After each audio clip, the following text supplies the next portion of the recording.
Miss হবে না আপনার পছন্দের টিভি শো। দেখুন জি5 অ্যাপে একদম ফ্রি। এ বাড়িতে সূর্যর সাথে দেখা হওয়ার পরে অনির্বাণের বাড়িতে সূর্যর দাদা বৌদি গেছিল, গিয়ে অনেকগুলো কথা বলেছে। সূর্যর দাদা বৌদি তোমার আর সূর্যের ব্যাপারে অনেক মন গড়া কথা বলে ও অনির্বাণের মনে একটা ধারণা পোক্ত করে দিয়েছিল যে তোমরা এখনো একে অপরকে ভালোবাসো, আর তোমাদের প্রেমটা এতটাই গভীর ছিল যে তোমার পক্ষে সেই সম্পর্ক থেকে বেরিয়ে আসা সম্ভব হচ্ছে না। আর হ্যাঁ, অনির্বাণ সূর্যর দাদা বৌদির কাছে এইসব কথা শুনে ও ভেবেছিল যে ও তোমার জীবন থেকে সরে যাবে। ও তার জন্য হয়তো অনেক সময় তোমার সাথে অনেক কঠিন ব্যবহারও করেছে। ও তোমার রেজিগনেশনটাও ইনফ্যাক্ট অ্যাকসেপ্ট করে নিয়েছিল। কিন্তু তারপরটা আমি বলছি বৌমনি। তারপর তোর সাথে কথা বলে আমার মনে হয়েছে তোদের মধ্যে একটা মেজর ভুল বোঝাবুঝি হয়েছে, যেটা ভেঙে দেওয়া দরকার। তাই আমি গিয়ে অনিতার সাথে কথা বলি। এবার আপনি বুঝলেন তো কেন আপনি উপযুক্ত নন? দাঁড়াও, আমি যদি বলি আমি তোমার দিদি ভাইয়ের উপযুক্ত হতে চাই, মানে তুই গিয়ে অনির্বাণের সঙ্গে এত কথা? হ্যাঁ, তারপর আমার অনিতার সাথে ভাব হয়ে যায় এখন আমি অনিতার লিটল সিস। আমার সাথে প্ল্যান করে তো তোর নতুন অফিসের চাকরিতে ঢেরা দেওয়া হয়েছিল। দিদি ভাই, ইচ্ছাকৃতভাবে এটা করা হয়েছিল যাতে তোর ভেতরে জেলাসিটা আর অনিতার প্রতি ভালোবাসাটা আরো বেড়ে যায়।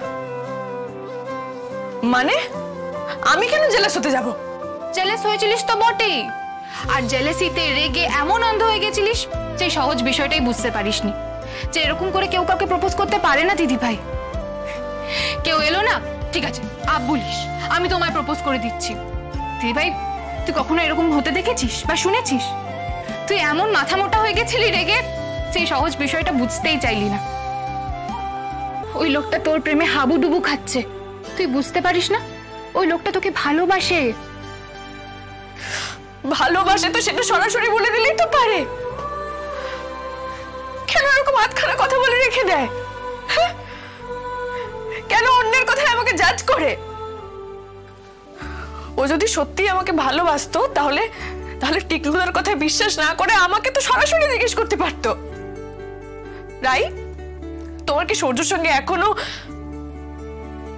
কিন্তু না, ও তো সেটা করেইনি, তাও তোমরা শুধু আমাকেই দোষ দিচ্ছ, শুধু আমার উপর দোষারোপ করে যাচ্ছ।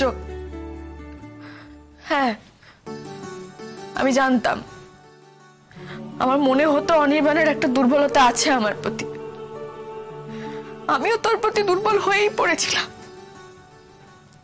আমার মনের মধ্যেও তো ওর প্রতি একটা।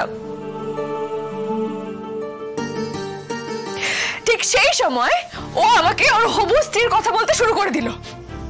তোমরা বলো তো, এরপরও কি তোমরা বলবে আমার দোষ? আমি কি করে বুঝবো এটা বানানো বলে? আমি কি করে জানবো?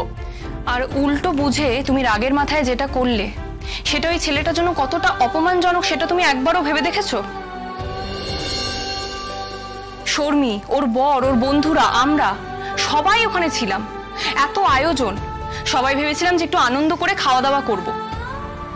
কিন্তু কতটা হিউমিলিয়েট হতে হলো বলো তো অনির্বাণকে। আর তুমি তো এমন ঝড়ের গতিতে বেরিয়ে গেলে যে আমরা যে তোমাকে কিছু বোঝাবো সেটারও সময় পেলাম না। তুমি যদি একটু কথাটা বুঝতে, একটু আমাদের কথাগুলো শোনার সময় দিতে, তাহলে এই ছেলেটাকে অন্তত এতটা হিউমিলিয়েটেড হতে হতো না। জি5 ডাউনলোড করুন আর সব এপিসোড দেখুন একদম ফ্রি।